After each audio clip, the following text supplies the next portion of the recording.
After 3 presidential debates, the left is losing it. They're terrified about what they have created for the candidates and who they're going against of Mr. Donald J. Trump. They are absolutely sweating bullets that Trump is going to destroy the people they pushed to the top of the heap.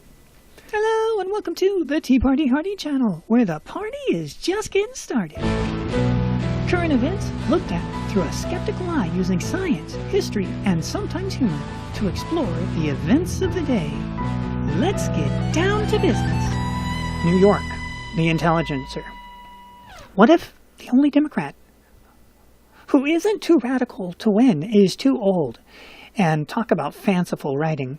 It opens with this sci-fi thing. Here is a science fiction scenario. Imagine a strange new virus it incapacitates everybody below the age of 75. The virus wipes out the entire political leadership, except one old man who has survived on account of his age, but may also be too old to handle the awesome task before him.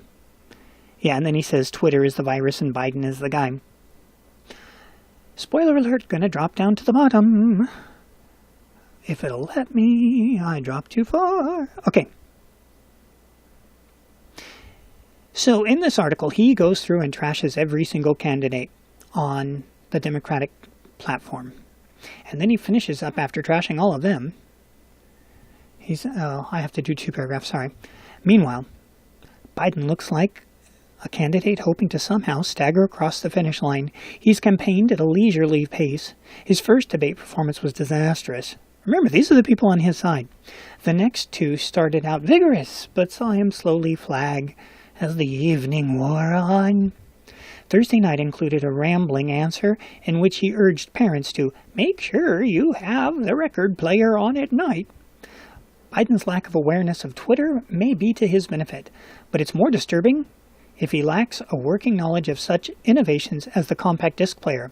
I would suggest to the writer of this, that's the 1990s, this is 2019. How about MP3 players or streaming? Yep. So apparently Biden's not the only one trapped in the past. Even though compact disc players do provide a much superior sound, just like Blu-ray creates a much superior visual and audio than streaming, but what you gonna do? You just want to push the button and hear it now. I want to hear it now. If Biden isn't up to this, he needs to collapse soon. And soon enough for another mainstream liberal Democrat like Booker and Harris. Harris? Mainstream? He already says in this article that Harris is what she keeps being accused of constantly, of a massive flip-flopper to whatever is convenient for the moment. That isn't mainstream. Mainstream isn't somebody who's constantly running in front of the crowd and saying, oh, look at the parade behind me. Mainstream is actually the people that are in the parade. Yet, it's at least as easy to imagine he will stay in the race looking down at the party's center, while Sanders and Warren continue to try and outflank each other on the left. There's still some time for the race to change. There's a lot of time. At the moment, the most dire scenario looks disconcertingly real. These are the people that propped them up, and now they don't like who they chose. The creator of the Daily Kos, Mark Molasas? Sorry, dude. The idea of Biden-Trump debate actually terrifies me. As well it should, young Jedi. Daily Kos founder Marcos Molasas commented on the debate in the Democratic Party about whether Joe Biden is too old to effectively challenge President Trump Friday afternoon. You know what's funny is Biden's only 3 years older than Trump. It's just he's a lot 3 years older. And let's see, Friday after on MSNBC's MTP Daily, which is Meet the Press. He said on comments on Thursday night's debate from Julian Castro and Cory Booker questioning Biden's state of mind were legit, and admitted, the idea of Biden-Trump debate actually terrifies me. After seeing the words salads, the jumbles, the half-truths, some people call those lies, that come out of Biden's in last night's debate and in recent weeks. The 2 aging macho white males A little bit racist there, sort of puffing their chest and throwing out stories that are maybe half true or not true at all. Trying to score points on each other is absolutely terrifying. He doesn't actually think the other ones have a better chance, though. New York Times puts this in their op-ed section. So far, Trump is winning the Democratic debates. But Elizabeth Warren has revealed herself as the formidable adversary, and the president knows it. Only if America wants to go full-on socialist, which really isn't that big of a leap. I'll go ahead and interrupt and put this here. For all the people that keep saying, oh, you know, the Republicans, they used to say that Social Security and Medicare, those are socialist programs too. It's just a scare tactic. Dude, they are socialist programs, and they're pyramid schemes, both of them. That's why they keep running out of money, because they have to keep expanding the pyramid.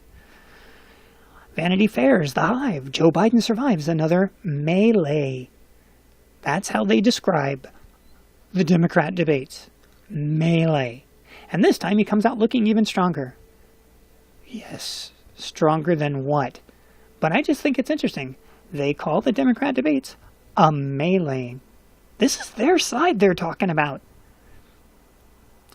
NBC News, and this guy just totally confesses everything. Debate night split screen highlights the Democrats' Trump challenge. And one by one he shows how Trump... Shannon? Oh, it's probably a girl. One by one how one by one how Trump will destroy every single one of these people running. And then you get to the end. Oh yeah, I'm going to do it again. The official spoiler channel for news right here. You want to know how terrified they are? This sums it up pretty well. Democrats have embraced a dangerous agenda. Oh, this is quoting Trump. Democrats have embraced a dangerous agenda, radical socialism, and open borders, Trump told GOP lawmakers and his 2020 rivals faced off.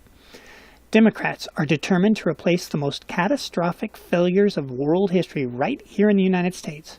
On Thursday, the president was already looking past that night's debate stage to the one where he'll face the Democrat nominee next fall.